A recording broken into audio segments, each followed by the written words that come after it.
Sa magandang araw pong muli sa inyo mga kapatid, mga kaibigan. Muli po nandito si Balintataw ng Agila upang kayo po ay handugan ng isa na naman pong tula. Ang pamagat po ng tula na aking bibigkasin, Uso. Alam mo ba, paring Marco, na noong unang panahon ay mayroong kausuhan na hindi na tulad ngayon.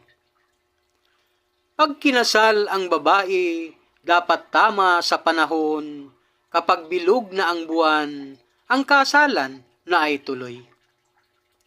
Sa panahon natin ngayon, hindi na uso ang ganyan. Pagkat ngayon ang uso na, malaki ang kaibahan. Ang babae natin ngayon, kapag bilog na ang tiyan, ay doon na magaganap, tiyak tuloy na ang kasalan.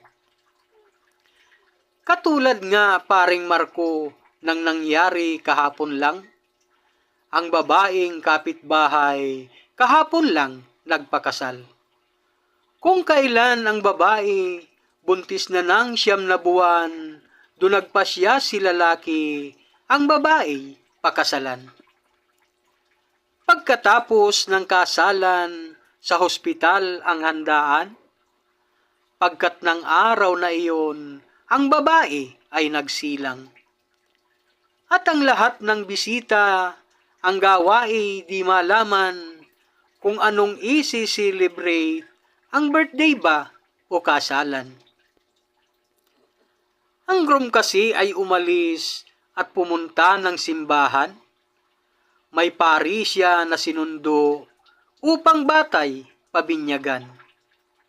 Nang matapos mabinyagan, tuloy na ang kasiyahan, mayroong 3 na okasyon, ginanap ng sabay-sabay. Salamat po.